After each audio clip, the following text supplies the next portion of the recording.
Поздрав до сите оние кои што сега се будат со нашата утринска програма Журнал. Подсетување за сите нив, доколку имаат проблеми да се подсетат кој ден е денеска среда, 25 март, 89 во оваа 2009 година.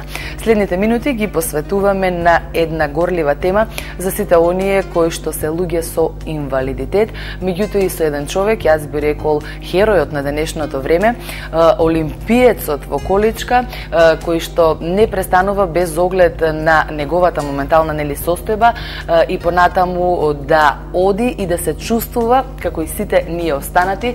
Велам доди затоа што навистина тоа успешно го прави, иако е во инвалидска количка. Неговото име најверојатно веќе ви е познато по оваа асоциација. Станува збор за господинот Миле Стојковски. Добро утро, добар ден. Добро утро, благодарам за поканата и поздрав до гледачите. Како сте ни утринава? Одлично, како и секогаш. Така, како и секогаш. Рековме дека ќе зборуваме во однос на онаа тема која што ја најавив, меѓутоа конкретниот повод за вашето гостување да го откриеме веднаш на гледачи. Јас уште еднаш сакам да ви се заблагодарам како медиум кој што сите мои активности будно ги следи и ги пренесува на мојата популација пред се, бидејќи се чувствувам веќе во една насока лична за поттикнување на мојата популација и поддршка кон сите инвалидизирани лица. Во текот на предизборната кампања, која што траеше 20 на денови, со хуманитарната организација Венера, која што ги поддржува моите иницијативи, организиравме еден проект во кој што паралелно во тие 20 денови поминав низ 24 градови и се среќавав со инволвираните страни во предизборните активности, се со цел да ги слушнам нивните програмски определби, нивните видувања, личните искуства со инвалидизираните лица како популација. Целта на тие средби не беше да критикуваме или да забележуваме, туку едноставно заеднички да дојдеме до констатација дека колку и да сторат институциите во оваа наша мила и напатена држава Република Македонија, би било залудно за инвалидизираните лица ако тие самите не се инволвирани, односно не се присутни во секојдневното нивно обкружување. Тоа е значи директниот под. Кажете ми какви се значи заклучоците од тие средби? Најверојатно пред избори нели сите ветуваат планини и долини што се вели, меѓутоа ајде вашето искуство. Не е прв пат Македонија да избира, овие години назад што велат? Дали се тоа само зборување или сепак нешто е направено во однос на добри услови за живот на лицата со инвалидитет? Јас како што спомнав, значи на тие средби моите прашања кон нив се однесуваја токму на личните видувања, затоа што нивните програми беа јавно презентирани и немаше потреба да ги коментираме или елаборираме или презентираме, така што многу сум позитивно исполнет и пријатно се чувствував на завршувањето на тоа мое патување, кое што изнесуваше 1000 километри тоа да го наполнам. За тие 20 на дена? Да. Значи, на тие средби, она што ме исполни беше дека сите инволвирани страни, значи, се среќав со представници од сите политички партии, се извинувам, исто така и со независни кандидати за градоначалници, листи, советнички и така натаму. Имав можност да се сретнам и со двајца председателски кандидати. Она што ми беше многу суштински битно мене од кандидатите за градоначалници, дека согледале за потребата во нивните општински управи, значи во управата на локалната самоуправа на власта, да имаат вработено инвалидизирано лице кое што ќе им помогне да го премостат она релација, да ја премостат со инвалидизираните лица од повеќе аспекти. Пред се тоа би значило многу релаксиран пристап на инвалидизираните лица кон институцијата на локалната власт, бидејќи многу полесно може да ги искажат своите проблеми и потреби на лице сродно со проблемите на нив, отколку на градоначалникот, например, или на некој друг службеник. А истовремено пак би можеле многу добри појаснувања да добијат од тоа лице токму заради соживотот што го имаат заеднички. Исто така тоа лице би имало можност да ги согледа и реалните потреби на барањата од инвалидизираното лице, затоа што многу често, овдека се однесувам многу самокритично кон мене и кон мојата популација, знаеме ние да бараме повеќе отколку што ни се реалните потреби, и од причина што останатите тоа не може да го согледаат на прв поглед, или ќе ни излезат во пресред со тие наши нереални потреби, или пак би едноставно не би не прифатиле и тоа би се одразило негативно на тие личности. Така да тоа беше многу квалитетно разбрано од идните претенденти за тие позиции и се надеваме дека тоа ќе го испочитуваат. И ние се надеваме дека тоа ќе биде испочитувано, бидејќи нели сте човек со таа судбина, јас би рекла.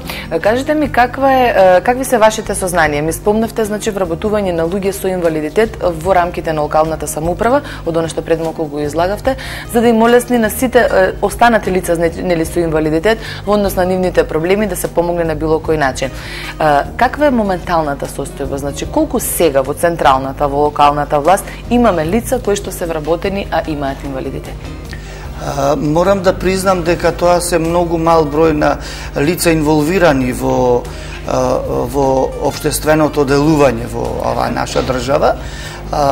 Тоа го напомнав нели како наша забелешка од нашата популација и во моите поттикнувања што ги правам заедно со во моментов, бидејќи изборите и изборниот процес беа во центарот на вниманието на македонската јавност, сакавме да ги поттикнеме и да ги охрабриме заедно со инволвираните страни во тој процес изборен, да излезат на гласање. Значи, ние не настојувавме по секоја цена да излезат, не настојувавме да му сугерираме за кого да гласат, туку едноставно да почувствуваат дека и тие се носители со устав и загарантирано правото му е да го остварат правото на глас, но истовремено тоа и да си го остварат како процес и да одлучат за својата судбина.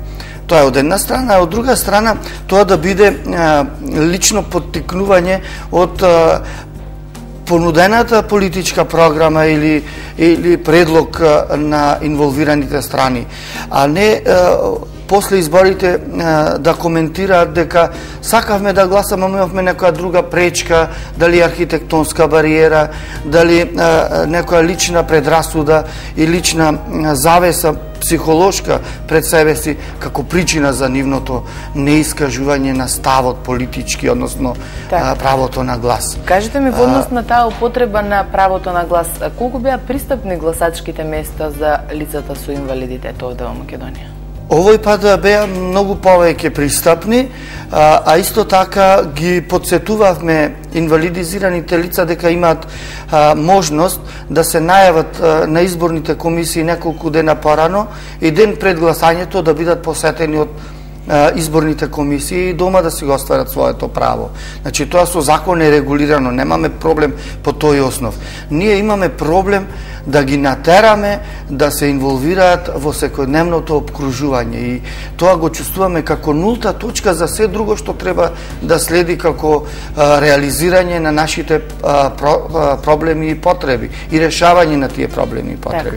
Затоа што не би можеле ние да очекуваме од никого да ни помогне ако не знае кои се нашите потреби. Ако не ве знае? Да. Така, ако нема контактот. И се само за крај, господине Стојковски, бидејќи толку време ни останува, вашите планови, патувавте, одевте, имавте храброст, имавте волја, имавте живот во вас без оглед на сите околности, да споменеме некоја подалечна дестинација која што планирате да биде ваш предизвик оваа 2009 година? Како што е запозната нашата јавност, последното мое патување беше за до Пекинг, а стигнав до Сирија, само до Дамаск. И сепак тоа го чувствувам како личен успех на мојата популација и се разбира на Република Македонија, каде што достојно до таа дестинација до каде што стигнавме ја промовиравме и презентиравме. Мојата желба на овие поминати 2 патувања до Атина и до тргнувањето мое до Пекинг, стигнувањето до Сирија и до Дамаск, беше да влезам во стадионот на Олимписките игри во моментот кога е отварањето на тие игри, затоа што во тие моменти голем дел од светската јавност е свртена кон тој настан. И тоа за Република Македонија би било навистина една можност автентична за промоција. Желба ми е тоа да се случи во Лондон, затоа што, ајде да кажам, ги исполнувам сите предуслови за тоа. До Дамаск поминав 3000 километри, оноко колку што ми треба до Лондон. Проблем ми беше да стигнам до Пекинг заради визите што не ги обезбедивме. Овдека ми се потребни само евентуално најмногу 2 визи, така да и тоа би го регулирале.